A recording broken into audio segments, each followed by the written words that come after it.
She grew up in the small rural town of Fisher, Minnesota. The population was 340 and the town had two 6-block north-south streets. Her father's hardware store was on the corner of the main street, which was only 1 block long. Fisher School had a total of 300 students in grades 1 through 12.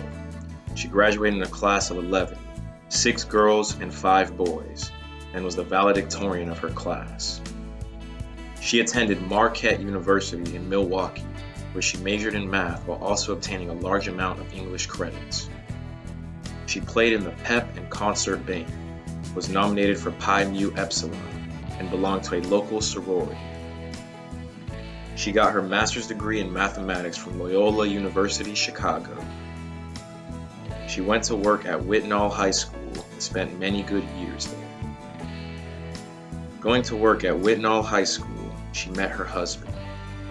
She was hired as the department chair and he was on the math faculty.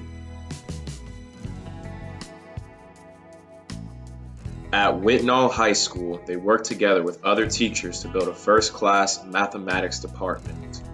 They had a vibrant Mu Alpha Theta club and celebrated a school-wide mathematics week. Mathematics was clearly a visible part of the school environment. Students often hung out at her house or nearby at the shack. She started teaching statistics because she thought it would be fun to teach, and juniors and seniors did not have enough courses to take.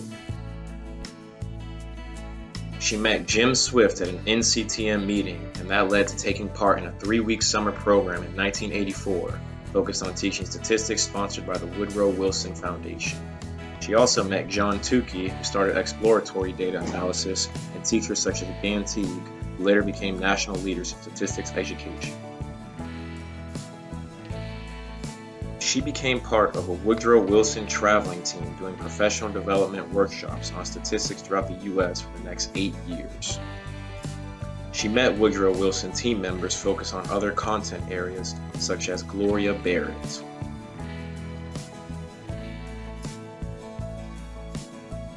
Jim Swift introduced her to the American Statistical Association NCTM Joint Committee on Statistics, and eventually she became chair. The committee developed quantitative literacy materials that laid the foundation for introducing exploratory data analysis into the curriculum, which she piloted in her classes. She also worked with Dick Schaefer and Jim Landwer. The Joint Committee got an NSF grant to do professional development workshops around the U.S., eventually leading to another grant, Data-Driven Mathematics. A team of teachers and statisticians developed mathematics curriculum materials that covered middle and high school mathematics. She became involved in mathematics at the state level, serving on state committees and with the Wisconsin Mathematics Council, WMC. Eventually, she became president of WMC, which led to receiving the Presidential Award for Excellence in Mathematics and Science Teaching in 1986. In 1986, she received the Wisconsin Distinguished Mathematics Educator Award. In 2016, a picture was taken with past distinguished educators, people she has worked with on mathematics education over the years. Her math department was asked to teach materials written in the Netherlands to see if they could be used in the U.S.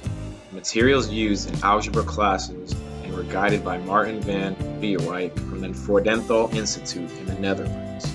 She worked on the project with a team from the Netherlands led by Jan de Lange that included Martin Kint. In 1987, she was a member of the National Research Council's Mathematical Sciences Education Board. They were working on a publication as an NCTM committee was working on the curriculum and evaluation standards for school mathematics. There she met Bert Waits, who introduced her to graphing and technology. Her students used the Bert Waits program called Function Graphing. She became involved with the Teachers Teaching with Technology T-Cubed program as an instructor, and in recent years have served as an advisor to education technology. Her work with Tom Dick and Wade Ellis on a series of interactive applets called Building Concepts has shaped her research and talks for the last 6 years. She was involved with NCSM, and Iris Carl became an important mentor given her opportunities to support NCSM and mathematics education. In 1991, she was nominated and served on the NCTM Board of Directors when Iris was the NCTM president. In 1998, she became president of NCTM and was able to meet wonderful and dedicated math educators and work with kids and teachers from across the United States. She also took part in the presidential awards, again, this time got to meet Bill Clinton. In 2001, Herb Clemens from the University of Utah asked her to be a director of the teacher program of the Park City Math Institute, PCMI, along with Carol Hatton and Jim King. With Joan Farini Mundy, they also created an international seminar as a week experience for international educators at PCMI. She continued to work with the program until 2018. She attended the first International Association for Statistical Education IASE Roundtable on Teaching Statistics held in Budapest in 1988 in connection with the International Congress on Mathematical Education, ICME. She continued to attend international conferences, which enabled her and her husband to travel around the world. Through her international work, she led topic study groups at ICME, organized roundtables for the IASE, was one of the 3 authors on a joint ICMI and IASE study, and served on the International Program Committee for ICME 13. She has served as president of IASE since 2017. In 2012, she received the NCTM Lifetime Achievement Award. All her accomplishments have been made possible through the support of her family. As you can see in the picture, she is with her mother at the International Olympiads in Washington, D.C. Here she is with her husband Jack and her family, which includes son Matt, his wife Donnell, grandsons Brady and TJ, her son John and his wife Janet, and grandsons Nate and Jacob. Congratulations to Gail F. Burrill,